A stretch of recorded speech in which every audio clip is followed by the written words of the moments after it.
los privilegios, ¿verdad? No viene de mano de hombre ni imposición humana, sino que todo viene para la gloria y la honra de Dios.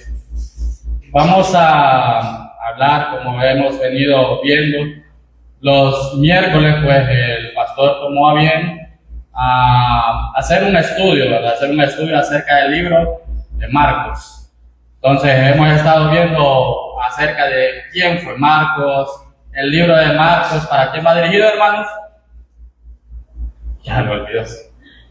¿Para quién va? No lo han mencionado. ¿Para quién va dirigido el libro de Marcos? Especialmente ¿para quién?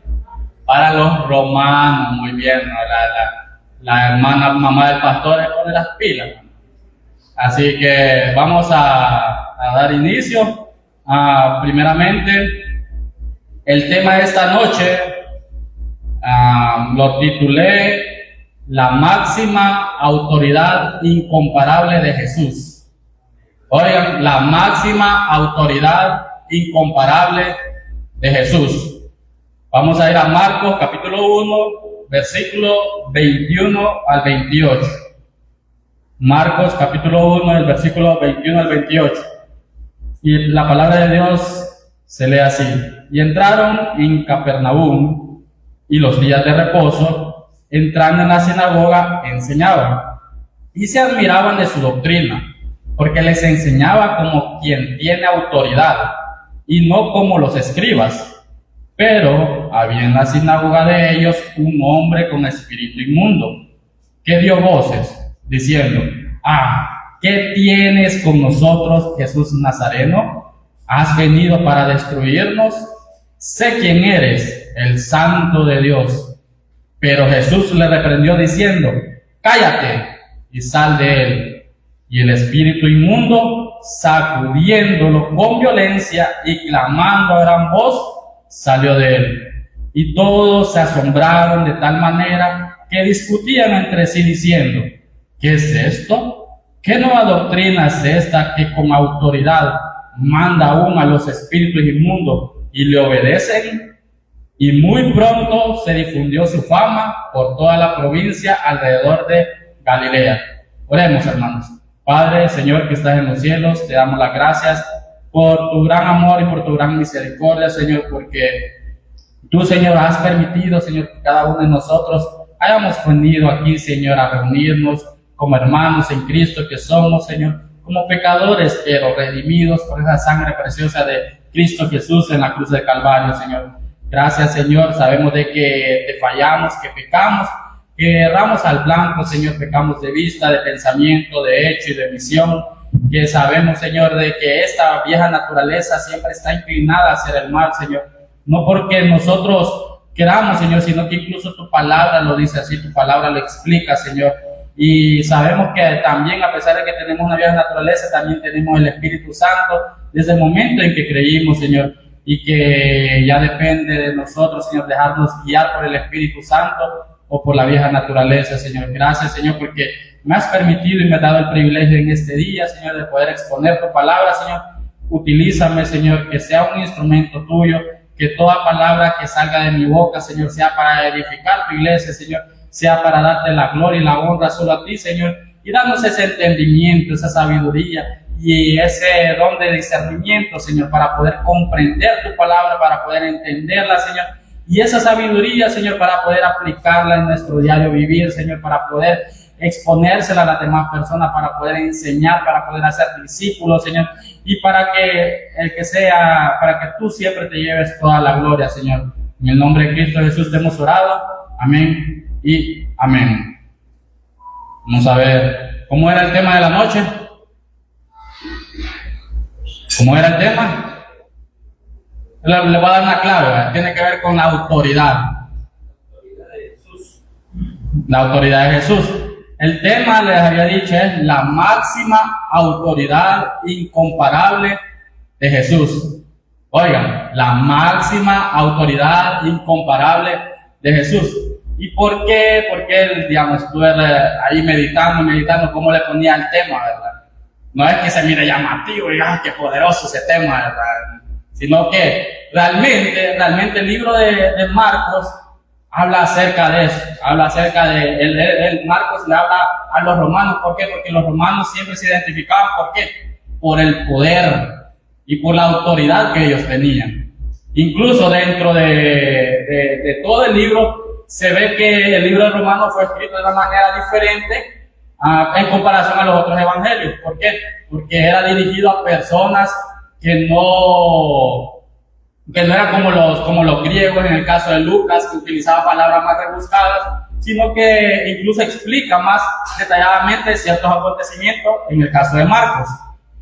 Vamos a dar una pequeña introducción y tenemos que saber, hermanos, de que en la mayoría de los capítulos de Marcos le da énfasis a los milagros, porque es un libro de poder. Marcos también representa el evangelio del siervo.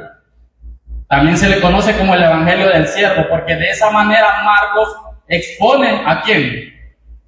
A Cristo Jesús como el máximo siervo. Porque, ¿qué nos dice Marcos 10:45, hermanos? ¿Será que alguien se lo sabe? Marcos 10:45. Busquemos en la Biblia qué es lo que nos dice Marcos 10:45, para saber si realmente presenta Marcos a Cristo como un siervo. ¿Qué es lo que nos dice Marcos 10:45? ¿Ya todos lo tienen? Dice, porque el Hijo del Hombre no vino para ser servido, sino para servir. Y ahí quedémonos, hermano. Vemos que en ese versículo está detalladamente a qué vino Cristo Jesús. Porque muchos creían de que la venida del Mesías iba a ser lo más grandioso que pudo haber pasado, y sí fue lo más grandioso, pero ellos pensaban de que iba a venir de la realeza, de la nobleza, y que quién se iba a imaginar que iban a hacer en dónde, en un pesebre. Entonces eso era lo que tenían los judíos, que los judíos eso era lo que ellos creían, ¿verdad? También Marcos es llamado el evangelio de acción. El evangelio de acción. Les estoy haciendo un pequeño recordatorio, creo yo que ya todo esto ya lo mencionaron mis hermanos. El evangelio de acción, ¿por qué? Porque si se acuerdan, la predicación pasada, el hermano Gabriel, él mencionó de que Marcos utiliza bastante las palabras de acción, como por ejemplo, inmediatamente, o utiliza algunos verbos que van a dar que algo se va a ejecutar en ese mismo momento. O sea, no cuenta como la historia dándole una descripción bonita, sino que Marcos va al grano, va a lo que va a suceder en ese momento. Y se amplía bastante en lo que es en los milagros, en explicar los milagros. Ahora bien, ¿qué entendemos nosotros por la palabra autoridad? Si nosotros podemos ver en el versículo 21, arriba aparece un título en sus Biblias. ¿Cómo dice? ¿Cuál es el título que aparece en la Biblia de ustedes?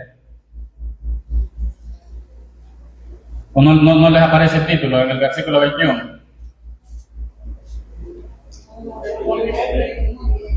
Un hombre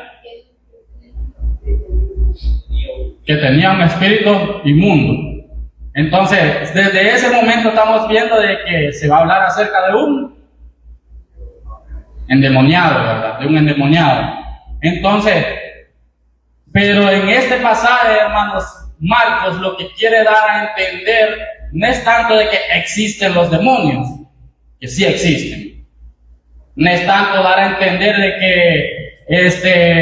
que dónde sucedieron las cosas. Porque en un comienzo pues menciona, ¿verdad? ¿Dónde estar? En Capernaum. Sino que Marcos lo que quiere dar a entender es la autoridad de Cristo Jesús. ¿Ante quién? Ante los demonios, ante los espíritus inmundos. La vez pasada también el hermano Gabriel mencionaba acerca de la autoridad que tenía Cristo en diferentes áreas. Tenía autoridad en la salud, autoridad con los demonios, y mencionó de diferentes maneras. Entonces ahorita expresamente vamos a hablar acerca de la autoridad máxima que tiene Cristo. Y vemos que en nuestro diario vivir, ¿cuántos son empleados aquí?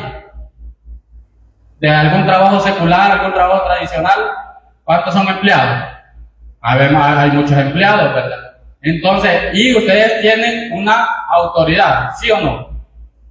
Sí, ¿verdad? Entonces, tienen que ser obedientes ante su autoridad. Entonces, podemos ver que un maestro es autoridad ¿en dónde? En el aula, muy bien. Un director es autoridad ¿en dónde? En su escuela, no en cualquier escuela, en su escuela. Un médico es autoridad ¿con quiénes? Con sus pacientes, Un juez es autoridad ¿con quién? En un juzgado determinado, muy bien. Los gobernantes o un presidente es autoridad ¿en dónde? En su país. Entonces, estamos viendo, ¿verdad?, que cada autoridad se limita. Entonces, ¿qué es lo que tienen en común estos diferentes tipos de autoridades? ¿Qué es lo que tienen en común? Que tienen un límite. Todos estos personajes, todas estas profesiones, si ustedes quieren llamarlo así, todos estos tipos de autoridades tienen un límite. ¿Por qué? Porque ellos solo son autoridades en su campo, solo son autoridades en su aula, solo son autoridades de donde ellos son. Ahora, ¿cuál es la diferencia con nuestro Señor Jesucristo? Que Jesús no tiene límites. Jesús no tiene límites. La autoridad que tiene Cristo no tiene límites. Entonces eso quiero que lo tengamos bien en claro, hermanos. Y la máxima expresión de autoridad que tuvo Cristo Jesús, ¿cuándo fue, hermanos? ¿Cuándo fue la máxima expresión de autoridad que tuvo Cristo Jesús? ¿Cuándo venció el qué? Cuando venció la muerte. ¿Por qué? ¿Porque había existido alguien que lo había hecho? No, nadie pudo haber hecho eso. Entonces vino Él, ¿qué sucedió, hermanos? Por amor a cada uno de nosotros, Él murió ¿por quién? Por todos nosotros. ¿Pagó el qué? Pagó el precio de todos nuestros pecados. Y solo con eso ya sabemos de que es una autoridad, porque no hay nadie que pudo haber hecho eso. No existe ningún ser humano en la tierra que pudiera pagar el precio por todos los pecados del mundo. ¿Y qué sucedió? Fue sepultado y resucitó al tercer día. Cuando Él venció la muerte, Él tomó la autoridad. Él con su autoridad resucitó, hermanos. Entonces esa fue la máxima expresión de autoridad que pudo demostrar Cristo en todo el mundo y también hacia nosotros. Ahora ya con esta pequeña introducción vamos a ir a dar énfasis a lo demás y vamos a ver el versículo 21, hermanos. Vamos a ver el versículo 21.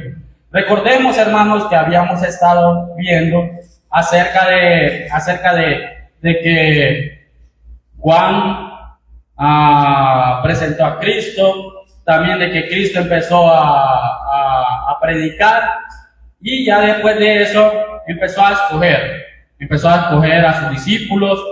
Y vemos de que Él andaba, dice en el versículo 16, que andaba junto al mar de Galilea. En el versículo 16 vemos que dice que andaba junto al mar de Galilea. Y en el versículo 21 dice, y entraron en Capernaum.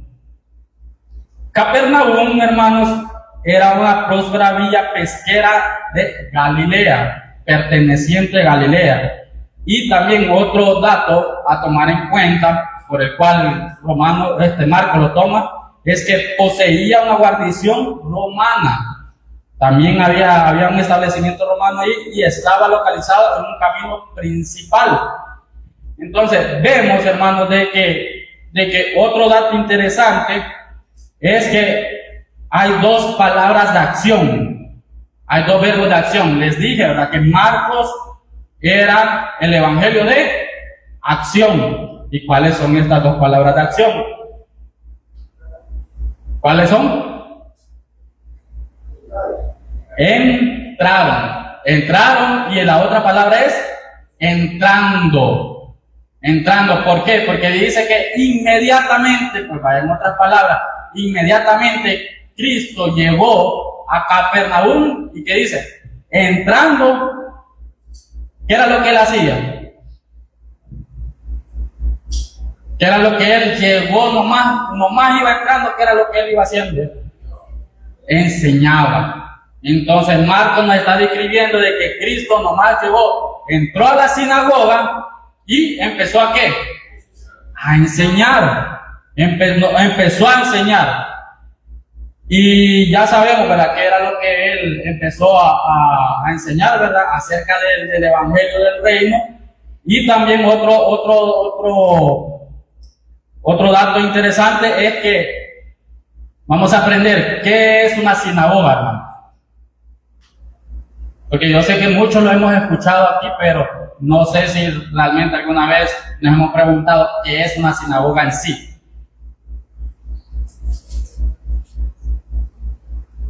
¿Era un templo? No, venía siendo como una casa de oración. Decía que es un lugar donde los judíos se reunían para hacer cultos, rendir cultos, y se originó durante la cautividad en Babilonia. ¿Cuántos recuerdan de cuando Israel estuvo cautivo en Babilonia? Así como dije el hermano Will, clase de escuela dominical. Entonces sabemos de que el pueblo de Israel estuvo cautivo en Babilonia. Entonces en ese momento surgieron diferentes tipos de leyes, incluso una de ellas era que no tenían que adorar a otros dioses y que tenían que inclinarse a una estatua. Entonces allí se empezaron a formar las sinagogas. Ahí fue por primera vez que empezaron a formarse las sinagogas. Es un dato muy bueno para que ustedes lo tomen en cuenta. Entonces, regresando vemos de que Cristo, Él empezó a enseñar en las sinagogas. Vemos el versículo 22, hermanos. 22, y dice, y se admiraban de su doctrina, porque les enseñaba como quien tiene autoridad y no como los escribas. Yo me preguntaba, hermanos, ¿será que los escribas, cuando ellos enseñaban medio dormidos? ¿Será que cuál era la manera de enseñar acerca de los escribas? Yo en un comienzo yo tenía entendido, estaba erróneo en eso. Yo tenía entendido que los escribas nada más leían. Eso era lo que yo pensaba, que de esa manera era que ellos enseñaban. Pues solo leían los libros, ¿verdad?, del Antiguo Testamento, la ley, la Torá, y nada más la exponían de esa manera. Pero realmente los escribas, lo que hacían ellos es que ellos mencionaban a otros rabinos. Cuando ellos explicaban en una sinagoga, ellos decían, el rabino fulano de tal decía, y tal, y empezaban ellos a explicar. Entonces ellos siempre, no era que ellos explicaban según así como nosotros, ¿verdad?, que nosotros estudiamos y hablamos a través del Espíritu Santo. Entonces ellos decían, tal, fulano de tal, decía esto y lo otro. Entonces, de esa manera era que explicaban los escribas. Y en este caso, vemos que el versículo 22, Marcos nos dice que todos ellos estaban admirados de su doctrina. ¿Será que Cristo estaba inventando una nueva doctrina? ¿O les estaba inventando algo que ellos tal vez no sabían acerca de la ley? No, Cristo les predicaba, les enseñaba como quien tiene autoridad. Y esto fue una de las cosas que me llamó la atención, hermanos, de este pasaje. Aquí la palabra autoridad en este pasaje se menciona dos veces. Dos veces. ¿Qué significa la palabra autoridad? La palabra griega es exousia. Exousia, yo creo que así se dice. Exousia. ¿Qué significa? Derecho para gobernar, poder legítimo y capacidad de dar órdenes y que sean obedecidas. Eso es autoridad. Significa derecho para gobernar, poder legítimo, capacidad de dar órdenes y que sean obedecidas. Les voy a hacer una pregunta un poco con controversia. ¿Quién es la autoridad de la iglesia?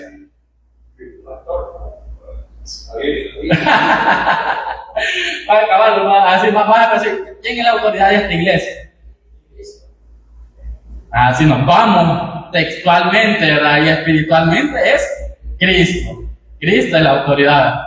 De aquí del edificio, ¿qué es la autoridad? ¿Sería el pastor o los creyentes? ¿O los miembros? Bueno, a veces lo vamos a dejar en el aire. Entonces, ¿por qué, hermanos? Porque sabemos, hermanos, de que el que tiene autoridad dice que tiene derecho para gobernar, tiene un poder legítimo, tiene la capacidad de dar órdenes. Cuando alguien llega a un puesto en un trabajo, ¿por qué obtiene ese puesto alto?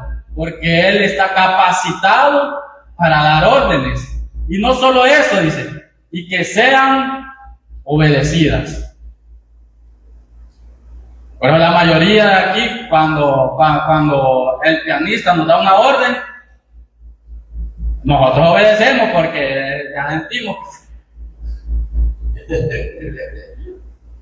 Entonces, hay personas que tienen autoridad que incluso por gracia de Dios, la gracia que Dios les da, eso les hace tener una autoridad sobre determinado grupo de personas. No solo implica un mandato, sino que implica también que venga de Dios. Porque ¿quién es que pone las autoridades en los países? Es Dios, ¿verdad? Entonces, ¿quién demanda la autoridad en donde sea que estemos? Es Dios. Dios, ¿qué nos toca a nosotros? Sujetarnos a la autoridad. Así que sujétense a vida. Vale. ¿Qué más? Autoridad. También vemos que en este versículo Marcos nos da a entender que la enseñanza autoritativa de Jesús, que es la palabra de Dios hablada, contrastaba fuertemente con lo que los escribas decían, quienes basaban su autoridad en la de los rabinos, como anteriormente les había dicho. Ellos basaban su autoridad según los rabinos que ellos hablaban. Veamos, versículo 23. Pero había en la sinagoga de ellos un hombre con espíritu inmundo que dio voces. Si vemos y observamos, hermanos, aquí podemos ver dos observaciones. Uno, ¿qué es un espíritu inmundo? Puede ser una posesión demoníaca. Entonces, que también es una persona que es moralmente impura y que en otras palabras, que son los demonios que controlaban a este hombre.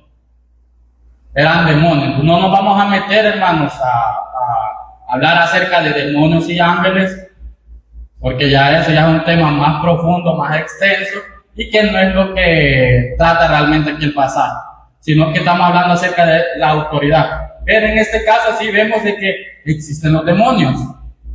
Si hay alguien que le dice a usted, no, los demonios no existen, pues entonces, ¿qué es lo que dice la Biblia? Sí existen los demonios. Y vemos de que había un espíritu inmundo. ¿Y dónde estaba este espíritu inmundo, hermanos? O sea, esa es la pregunta clave aquí. Aquí quiero yo llegar ya a empezar a tocar ya zonas escarbosas. ¿Dónde estaba este espíritu inmundo, hermano? En la Jerusalén.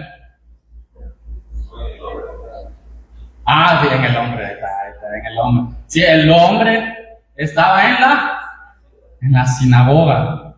Entonces, ahora llega la pregunta: ¿puede haber un espíritu inmundo dentro de una iglesia? ¿Sí o no? Nuestro pastor siempre nos recuerda a nosotros de que posiblemente pueda haber alguien aquí que sea un inconverso.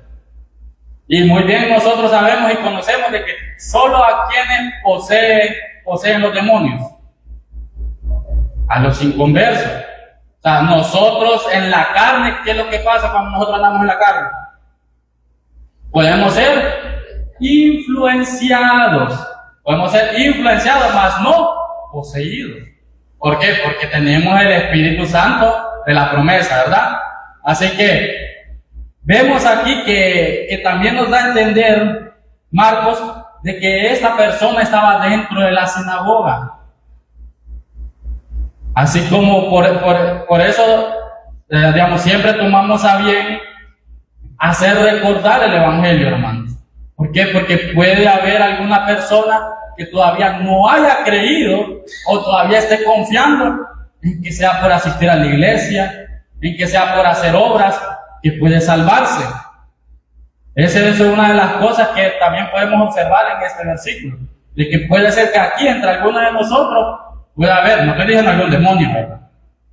Pero sí puede haber algún inconverso, y es necesario siempre recordar el Evangelio para todas las personas que siempre nos paramos aquí al frente, o cuando usted tiene la oportunidad de platicar con alguno de nosotros, ¿verdad? Algún amigo, ¿verdad? Siempre hablar acerca del Evangelio. También otra observación interesante, hermanos, fue que, imagínense, Cristo iba llegando a la entrada de la iglesia y empezó a hablar, a la entrada de la sinagoga, empezó a enseñar. Y este hombre inmediatamente, ¿qué dice al final del versículo?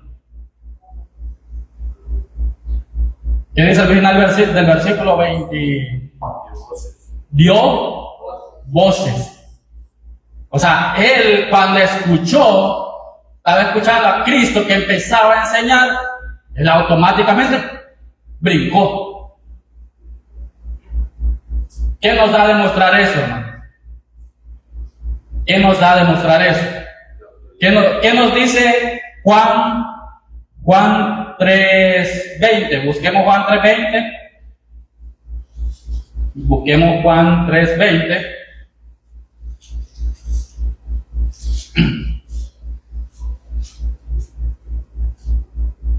Y dice: porque todo aquel que hace lo malo aborrece ¿el qué? La luz, y no viene la luz para que sus obras no sean reprendidas. Entonces sabemos, hermanos, de que tanto las personas que hacen lo malo como el diablo no toleran a Cristo. No toleran a Cristo. ¿A cuántos de nosotros nos ha pasado, hermanos? No estoy diciendo que andamos hoy con demonios, ¿verdad? Pero que andamos a veces en la carne, y que a veces la palabra nos y le estamos echando la culpa al predicador. Ese por mí lo está diciendo. ¿A cuántos nos ha pasado? Amén. Entonces, y eso se debe a lo último que dice ese versículo. ¿Qué es lo que dice lo último que dice ese versículo? Para que sus obras no sean reprendidas. Entonces sabemos de que cuando andamos en la carne, hermanos, o sea, vamos a tener como ese sentimiento de rechazo a la reprensión, a la autoridad que en ese momento el predicador está teniendo y que el Espíritu Santo lo está usando. Entonces, ¿por qué? Porque es bueno, hermanos, de que nosotros siempre seamos exhortados. Muchas veces es difícil Es difícil tener la humildad para aceptar la exhortación, para aceptar que nos animen cuando a veces estamos fallando en algo o estamos equivocados, ¿verdad? En alguna situación. Entonces, volviendo al tema de este hombre, dice de que él dio voces. ¿Por qué? Porque él no toleraba de que Cristo estaba allí. Él estaba allí, se sentía pues de que no concordaba lo que él era con lo que Cristo es. Y dice el versículo 24, regresemos a Marcos versículo 24. Dice, diciendo, ¿qué tienes con nosotros, Jesús Nazareno? ¿Has venido para destruirnos? Sé quién eres, el Santo de Dios. Él menciona, hermanos, y dice, ¿qué tienes con nosotros? ¿Ustedes creen de que era uno o eran varios? Ya vamos a ver si realmente eran varios. Porque eso es bueno siempre, hermanos, es observar que tengamos una agudeza visual cuando estemos leyendo la Biblia. ¿Por qué? Porque de esa manera nosotros vamos a poder interpretar cuando vengan versículos oscuros o cuando nos quieran presentar un versículo oscuro. Aquí, en este caso, él dice nosotros. Si se fijan, dice, ¿qué tienes con nosotros, Jesús Nazareno? Nosotros lo menciona en plural. De ahí dice, ¿has venido para destruirnos? También lo menciona en plural. Pero déjenme comentarle, hermanos, de que aquí era solo un demonio.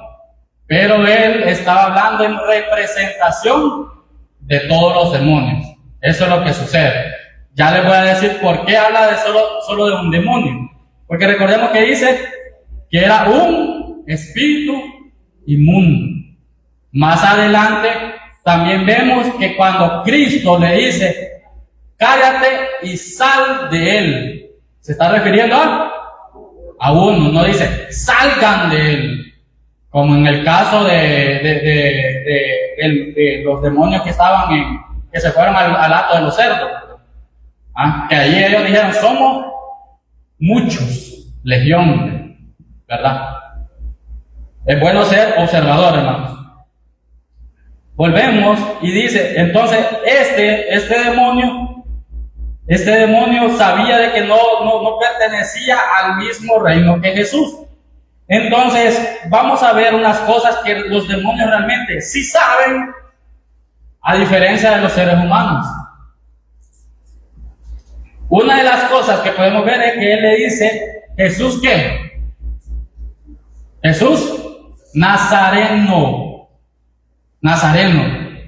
Y yo me hacía la pregunta, pero ¿y cómo este demonio sabía que era Nazareno? ¿Será de que él había visto a Jesús que se creció en la ciudad de Nazaret? Porque sabemos de que Cristo toda su niñez, hasta que ya se hizo pública, ya su vista, hasta cuando ya empezó su ministerio, él convivió y creció en la ciudad de Nazaret. Entonces, y por eso es de que viene el demonio y le dice Nazareno. Entonces, una de las cosas que podemos ver de los demonios es que saben acerca de Cristo y dónde vivió físicamente, dónde era que él vivía físicamente. Otra cosa que sabemos acerca de los demonios es de que después la otra pregunta que le hace es, ¿cuál es la otra pregunta?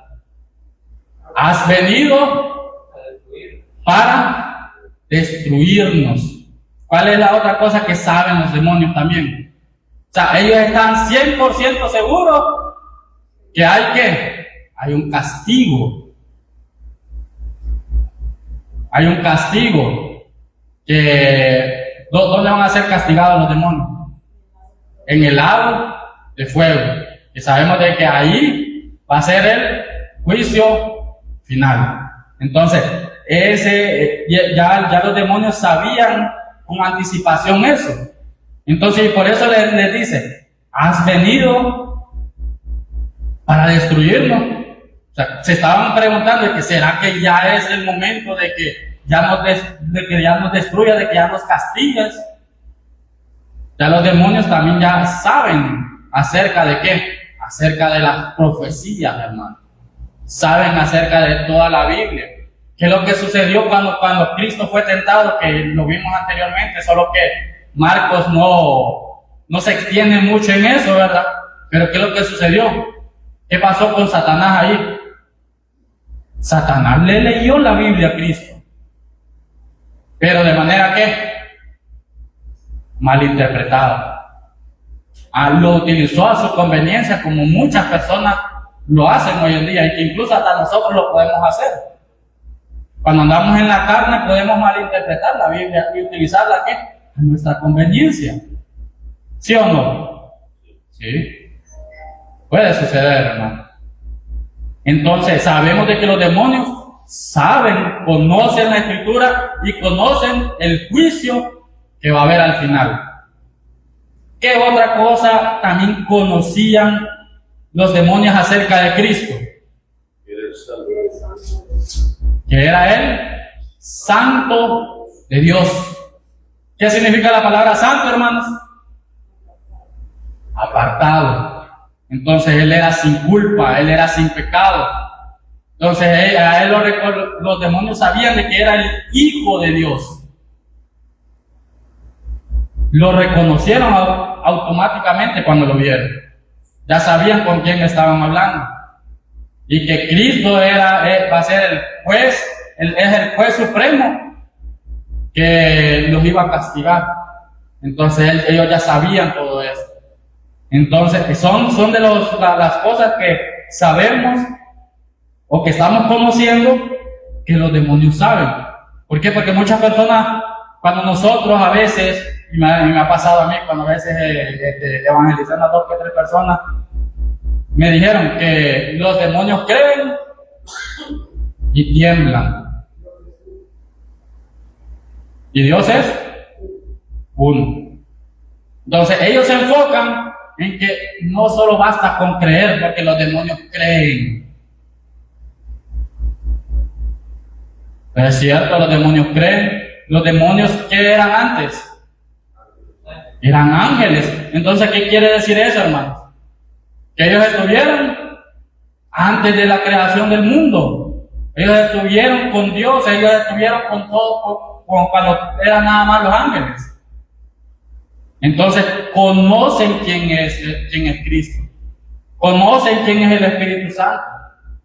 Y conocen a Dios Padre. Entonces, vemos, hermanos, de que los demonios conocían que era el Hijo de Dios.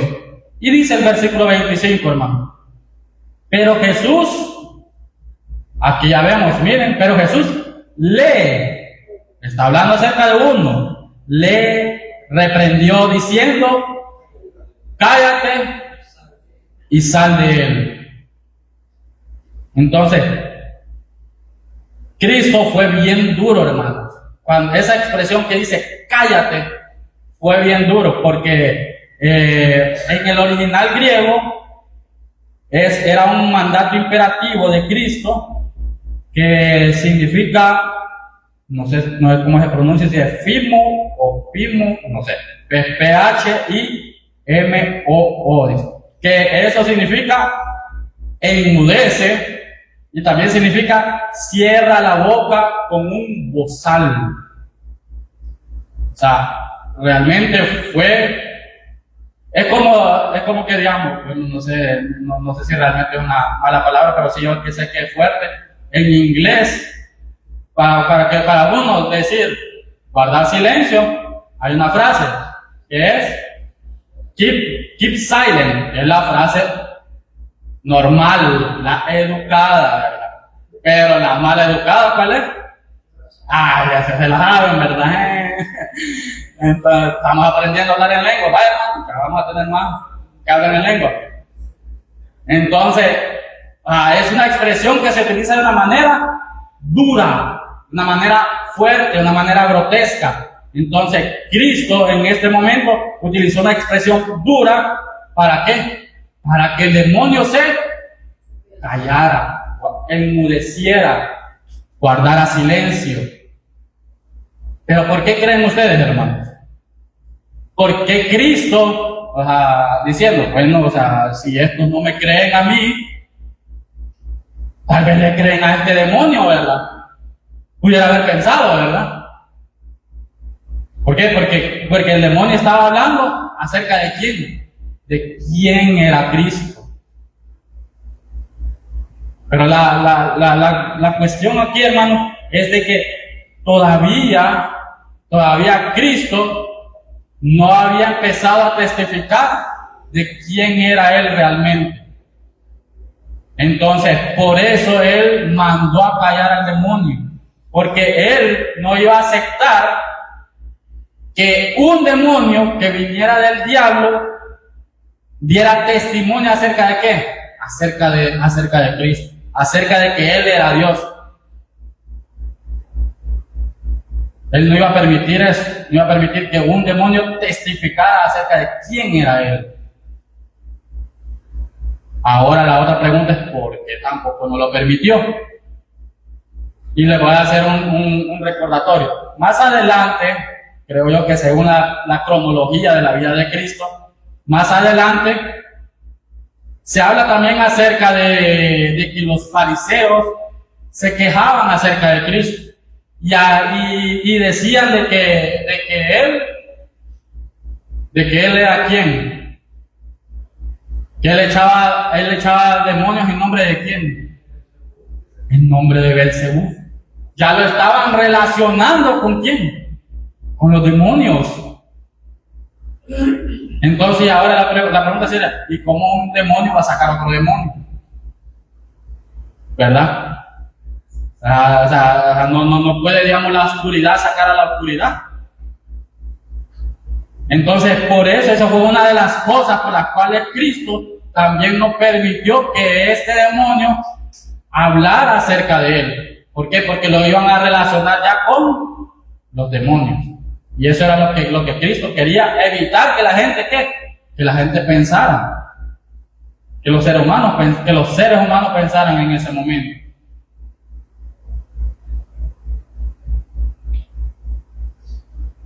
Versículo 26, hermano. Dice, y el espíritu inmundo, sacudiéndolo con violencia y clamando a gran voz, salió de él. ¿Cuál fue, digamos, la acción inmediata que tomó este demonio? Salir. Sería, en otras palabras, obedecer. ¿Y obedeció a quién? A la autoridad que tiene Cristo Jesús.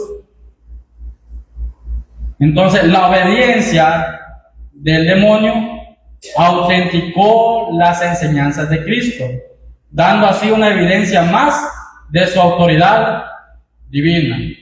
Como el demonio sabía realmente quién era Cristo, inmediatamente lo que hizo fue obedecerle. Esa es la diferencia cuando realmente sabemos quién es Cristo, cuando no sabemos y cuando en otras ocasiones nos da amnesia de quién es Cristo. Porque ahora nosotros como hijos de Cristo, como hijos de Dios, por la obra de Cristo, la vez pasada el pastor hizo una pregunta. Y ahora se la voy a hacérsela de otra manera. Del 1 al 100, ¿qué tanto conoce a Cristo?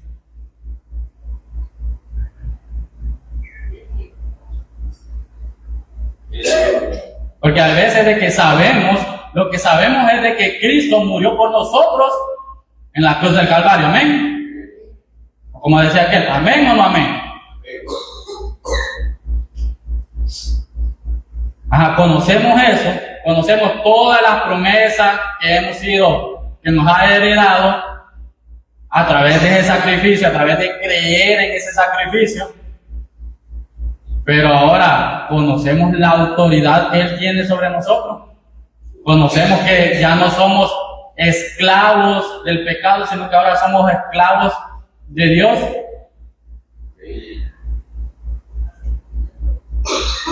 Y como tal, ¿qué hace un esclavo? Obedecer. Entonces, así como este demonio obedeció inmediatamente, si yo le digo, bueno, yo no tengo esa autoridad para decir eso, pero digamos si la tuviera, dijera, hermano Lisandro, el próximo miércoles usted va a predicar. Sí. ¿Amén? Vaya, pues sí, digo, obedece la autoridad de Cristo. Vaya. Pues sí, el hermano está entendiendo. ¿Bien? Entonces, esa es la situación, hermano. Sabemos de que Cristo, o sea, como nos dicen siempre, todos aquí tenemos un propósito por el cual Dios nos ha salvado.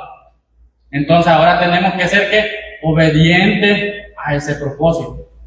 Tenemos que estar sujetos a su autoridad para poder cumplir el propósito por el cual Dios nos ha salvado.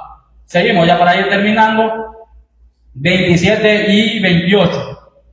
Dice, y todos se asombraron de tal manera que discutían entre sí diciendo, ¿qué es esto? ¿Qué nueva doctrina es esta? Que con autoridad manda aún a los espíritus inmundos y le obedecen.